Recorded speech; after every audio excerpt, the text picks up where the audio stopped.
For this presentation, we'll have a look at 2D animated effects and some examples of their application in 2D animation from people such as Adam Phillips, among others. So we can categorize various animated effects in the following ways.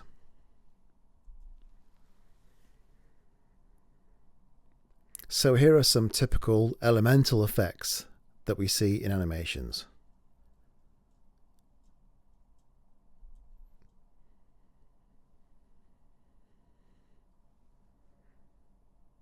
So these are some of the elemental effects that can add a sense of place and also affect the mood of a scene.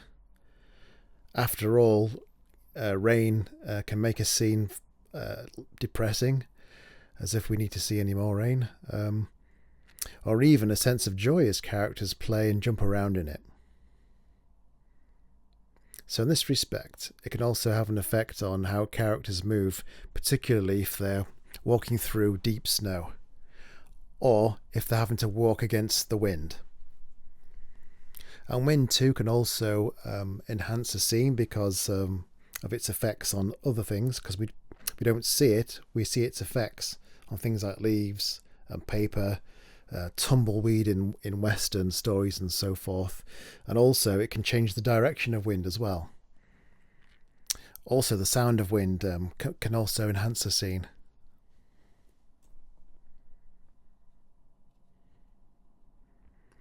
So like torrential rain and indeed fog can also help to obscure things in a scene and make things appear as if from nowhere. For instance, where a character suddenly appears out of the mist for a surprise effect. Or get lost in it as well. So one of the more challenging and fascinating things you can animate is water. So the passage of water and splashes of water can also add some extra production value to something, particularly something that involves a splash or a stream of water or a waterfall. So let's have an example of someone doing this. So we'll start watching this, but then I'll fast forward it because it's quite a long movie, so you can see what the end result is like. It's important to note that the scale of the splash, given the viscosity of water, is also something that you have to bear in mind. So we can see from this example that the splash is probably about a meter wide at the most. Needless to say, if something big hits the water, such as a ship being launched for the first time, the water needs to be animated in a different way to show the scale of that water.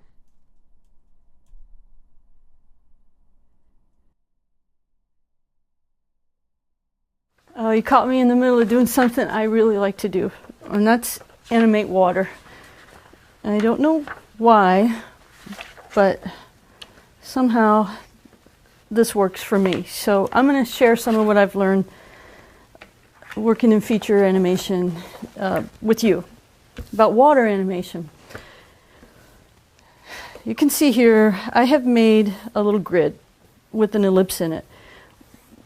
If you're going to have a splash, it's very helpful to know where you are and what the substance is. I'm going to say this is water. If it was going to be mud, I might do something with more viscosity, more stickiness. But in this case, I'm going to keep it simple and quickly move through some of the basic things that you're going to think about. First of all, trajectory. If an object is coming in, it could be falling from any direction, right? And in this case, I'm going to say the trajectory of the object, it's just going to be a big boulder, not a little pebble, not a human being with all irregular shapes. Of course, if a person was doing a cannonball, they would be fairly compact, but in this case it's just a boulder about as big as a man, but it's coming in here, and since the trajectory is this way, I've got the initial splash ricocheting out the other direction. I've also laid in a little bit of the ellipses that might be rippling out. Now, if you notice, I started my sketch with the red so that I could see an underdrawing and so that I could do some thinking out loud with my pencil. That's what I call it.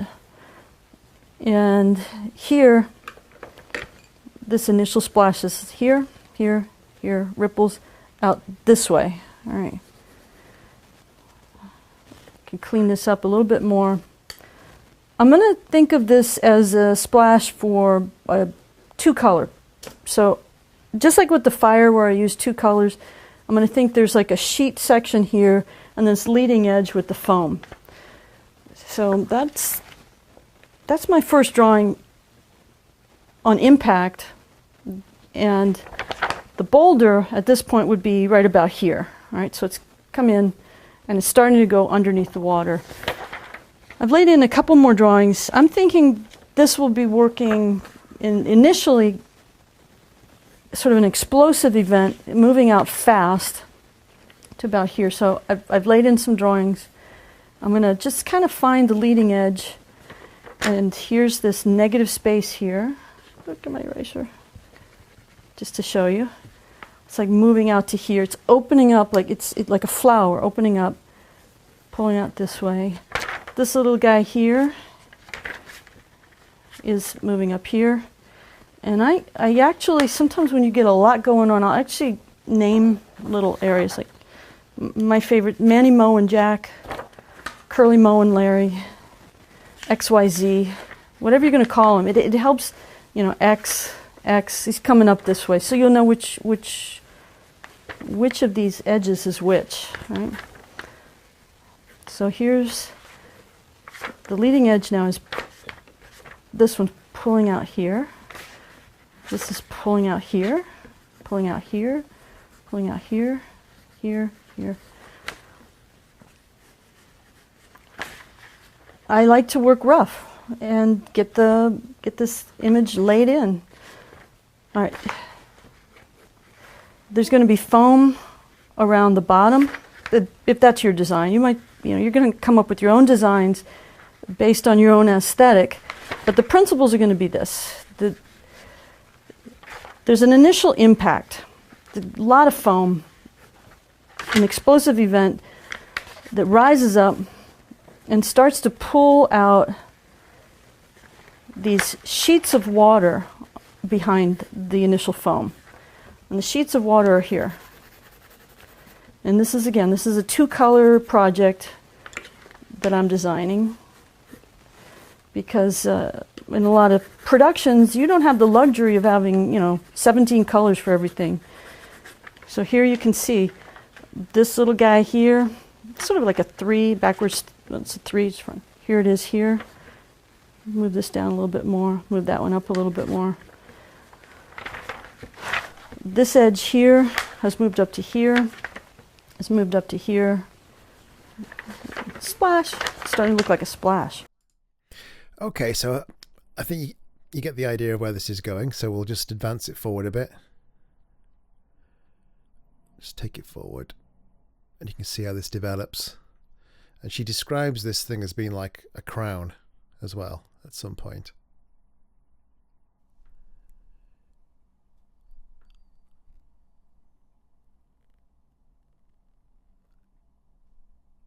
And then those points develop into the points of the crown and start to break off into droplets. Or smaller bits, if you will, of water. And also like the holes that appear as well as this starts to break up. So there are people who, in the past specialized in nothing but effects animation, and that's what she did.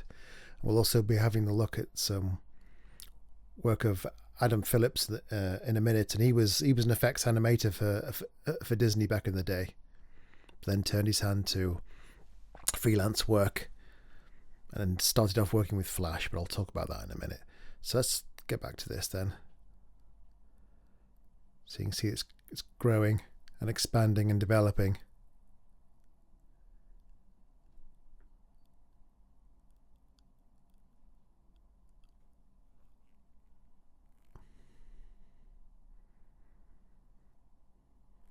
So depending on the scale of this, she said it's like a boulder hitting the water, but if it's something little like a pebble dropping in, you'd also see distortions of light coming through the water and loads of reflections as well.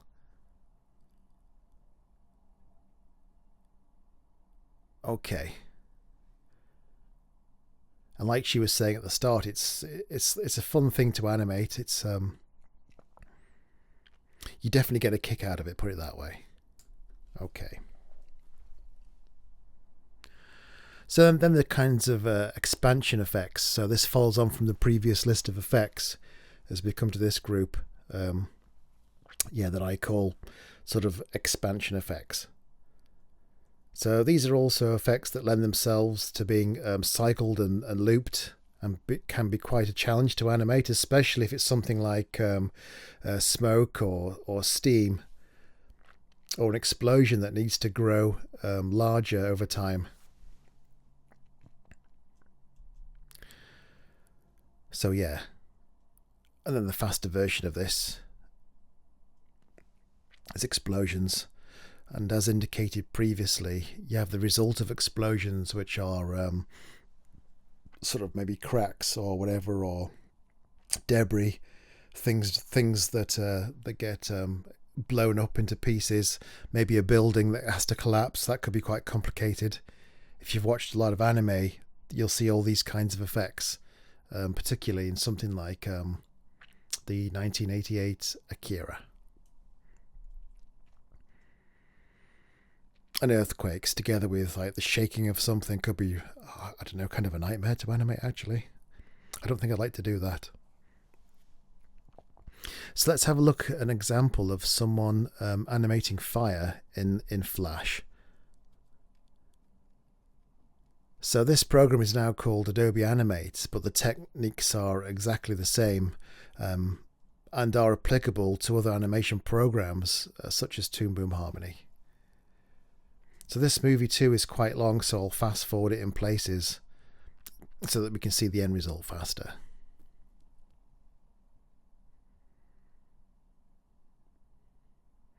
So a bit like water, this fire tends to bloom in a way that has bits kind of come off it, and you can see that here.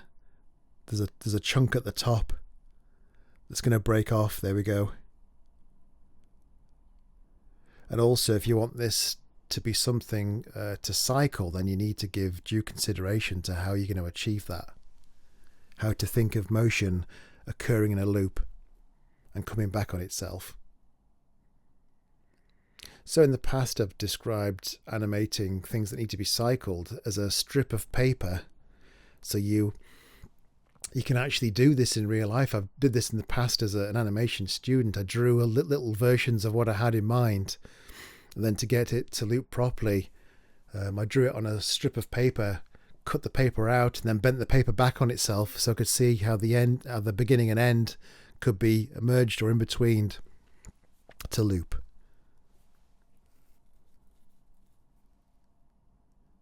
So other things that are easy to cycle are things like rain, actually, because it's such a fast and random looking thing.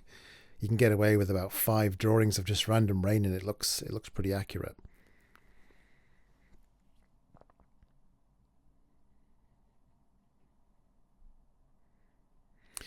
Actually, when I was working on something quite a few years ago, somebody wanted rain falling like in perspective, because it was a shot looking down on an exterior like fire escape. So I found out that the 3D canvas in After Effects also has particle systems that work in 3D. So it was a simple thing to set up some like 3D rain, then have it fall in perspective just by grabbing it and manipulating the rain emitter, which was actually quite quick and easy to do. So yeah, you could have animated it by hand, of course you could.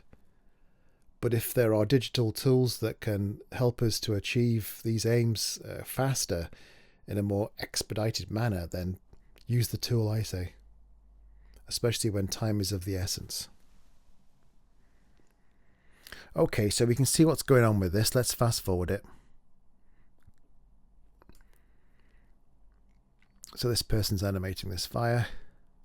They're making sure it's working by testing it, not just by hitting play in the software, but actually exporting it.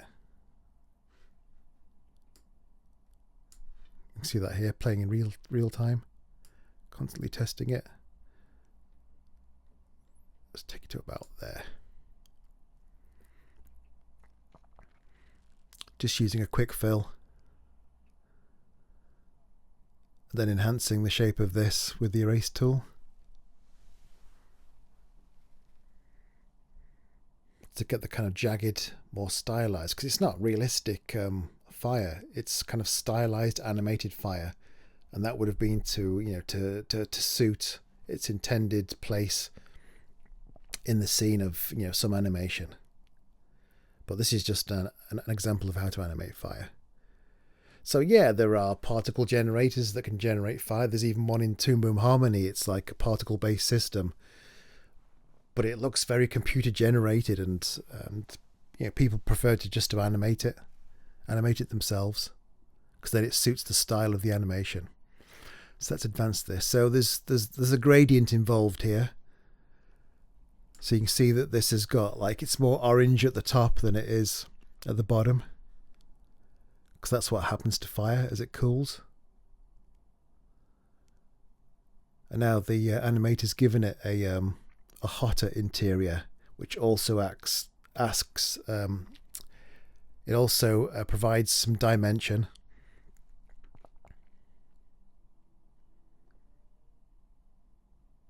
And you have to think in terms of creating something like this in layers. So then you could add like a glow effect to one layer rather than to the entire thing. So it's making the artwork and the animation more versatile in that respect. And if it's something that turns out well animated as a separate element like this, it could be saved and used elsewhere in another animation at a later time.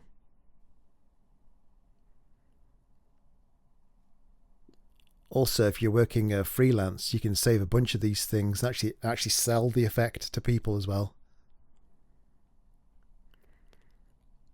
Okay, so now it's got its hot interior, and now it's got a glow effect.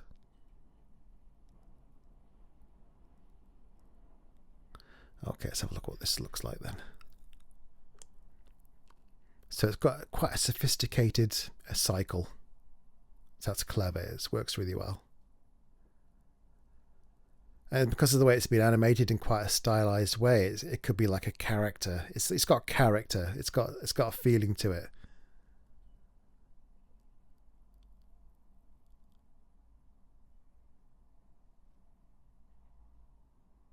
And like I said, these are fun things to animate, and an interesting challenge. Okay, so here we see like a plume of smoke issuing from like a pipe, like over on the left, or as if coming out of it, like something like a pipe or whatever. With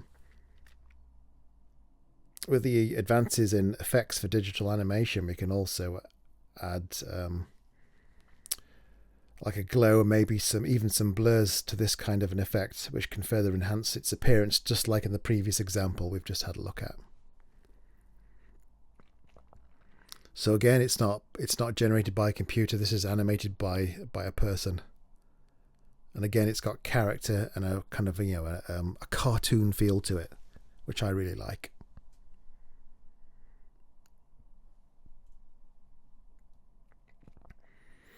Okay, let's jump on to lighting effects. So this list comprises most of the lighting effects that we see in animations. Firstly, there are flickering lights or intensities of light. So everything from what we've just seen, like fire, candlelight, or even a broken fluorescent light.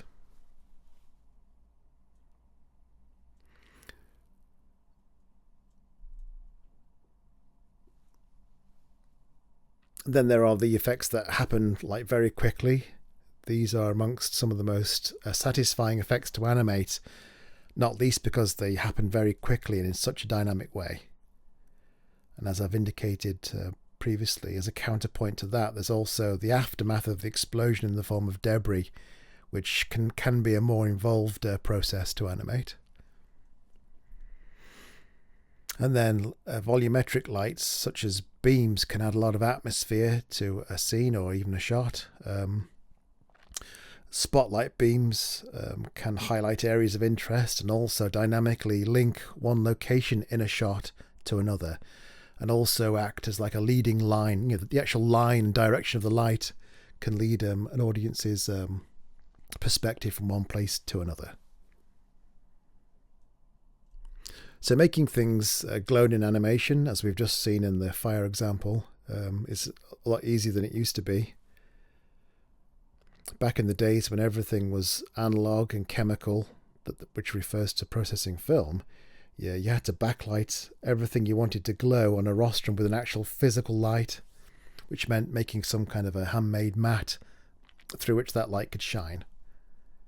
These days it's so much easier, as we've just seen, because there are things like After Effects, and in Toon Boom Harmony there's a glow node effect in the effects list, which is very easy to apply. So one of the other properties of light is reflection, and this is definitely one of the more challenging effects to create, especially if hand drawn, and also a refraction of light as well. So maybe a character walking behind a bottle or some kind of prism and having it distort in a convincing way is an interesting challenge. And then of course we have specular and edge or rim lights, as shown in this example. So this is like, the characters being lit from behind them by some kind of source of light.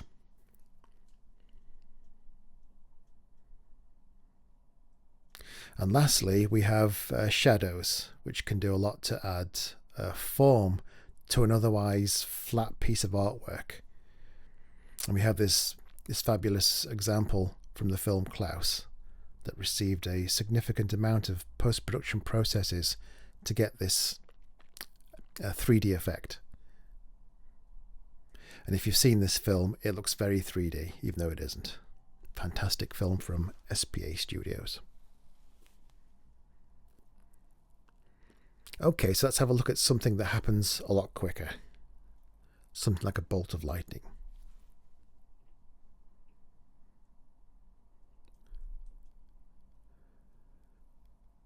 So again, we're seeing the animator start off by just animate very quickly the very quick and fast changing drawing to drawing effect of lightning or maybe electricity striking this point on the ground here. So it's a good fast thing to animate. And it's not just hitting once, it's hitting a bunch of times. So this is the kind of thing that needs to happen on wands, because it is so rapid. Anything else just looks weird.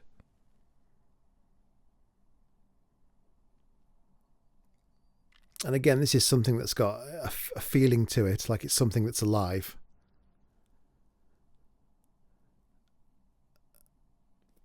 And then the animator is making it so it disintegrates or dissipates into smaller pieces. But what I especially like about this example are the sparks.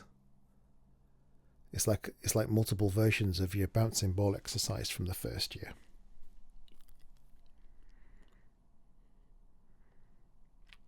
So that's that kind of mapped out there. Let's crank it up a bit. We'll advance this. So eventually that takes on more form. You can see here that it's been manipulated as vector art and having more things added to it. And by adding kind of more meat to the bones, as it were, it's going to be easier to see any kind of an added glow effect to this.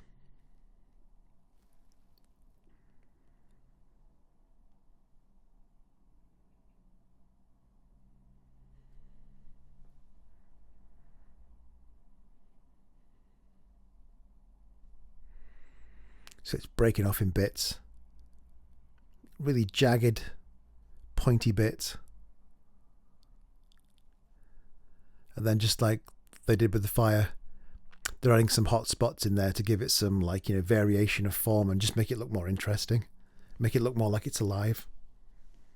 So this could also be like a magical effect of, say, like someone invested with the power of magic. You can imagine this flying out at the end of their hand or their wand or something to zap some foe.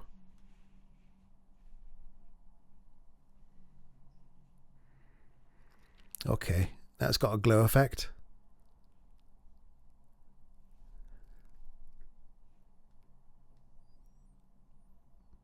And then like a hot spot. So they're creating a gradient. I did something similar the other day for some final year animators. They wanted like an animated halo for a candle effect they were animating.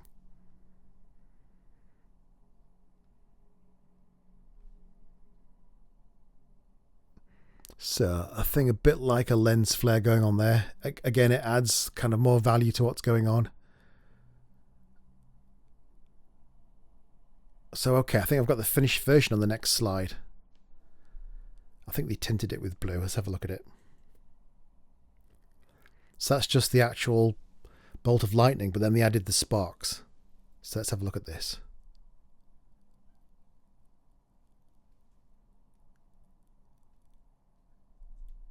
So you can practically feel the air burning. Feel the heat of it.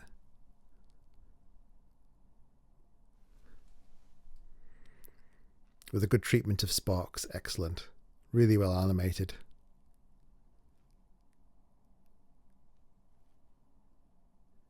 And with the corresponding sound effect, that would have real impact.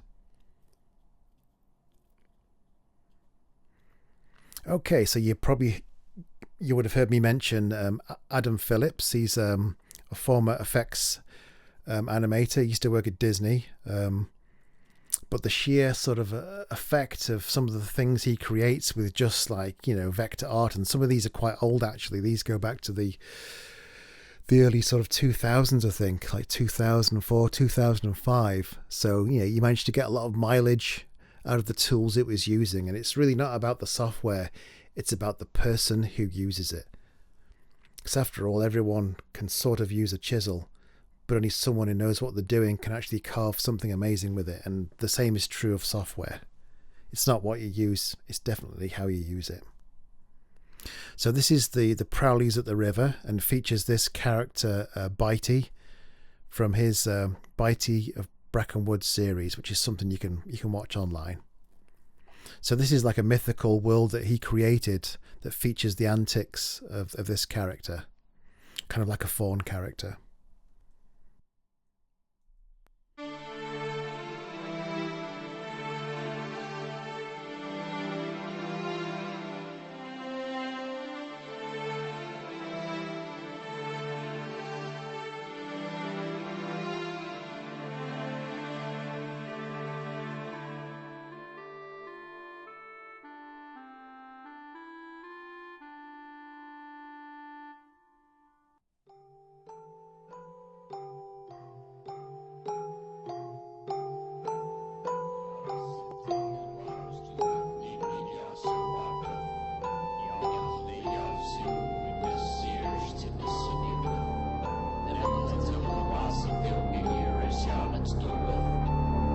Pils og tågne kjører skjønner slisle til.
Talking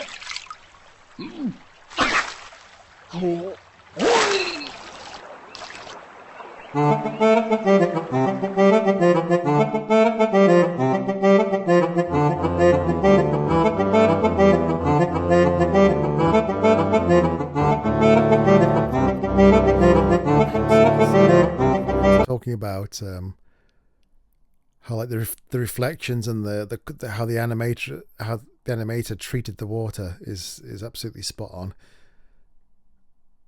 So you can see how his experience was brought to bear on this. I really like this bit here actually, where he just comes shooting back so much it rips the ground up and parts the water in such a dramatic way. It's phenomenal. So you can see what I mean, how things that happen quickly can be really fun to animate. So you can see he's just a mess of elongation there and smeared in betweens, and tears the water up and the ground as well. Even the grass gets ripped into shreds, and he gouges like a big sort of trench in the earth. But you can see how the water is distorted what's behind it, so that's like refraction at work there, with some smoke as well. So it's got a bunch of things that I was talking about, and it's got some translucency to it as well, and then fades away.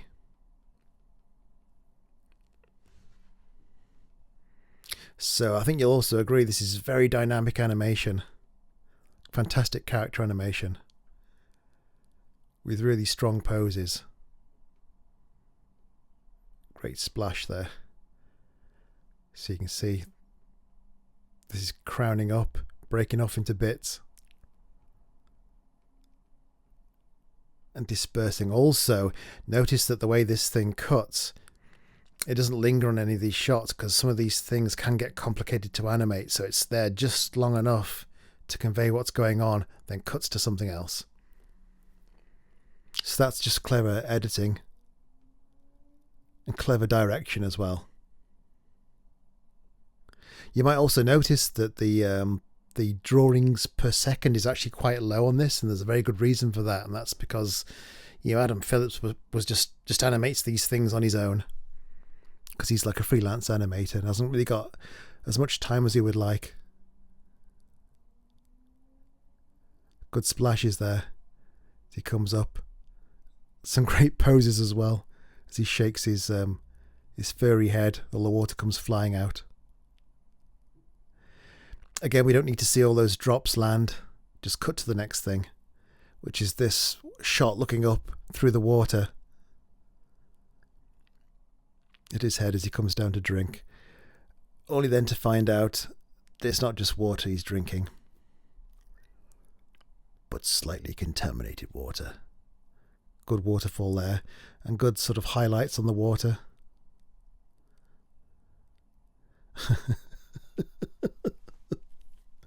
But even if we go back to here, where this thing on the tree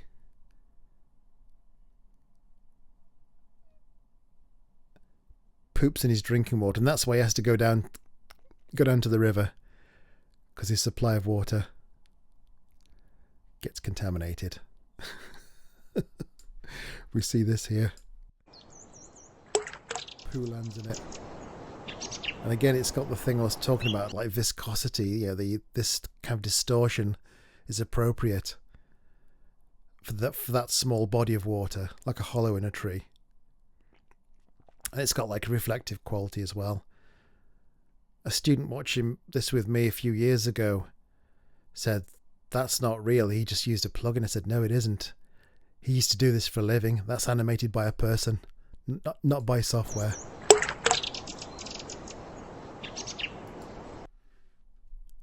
So cool. Okay.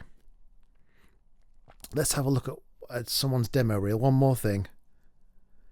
So this is from Sebastian Iglesias. This is his demo reel for, you know, the effects that he animates. Quick look at this.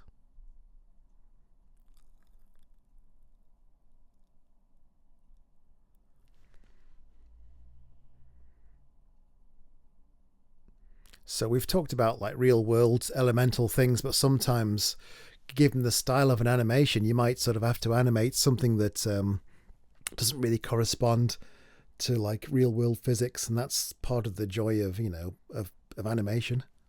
It deals with the art of the impossible. So that's why I wanted to include this.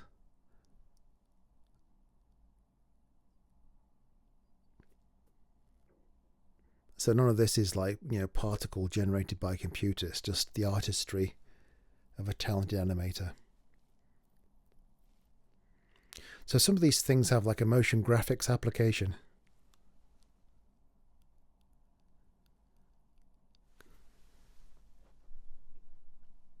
Okay.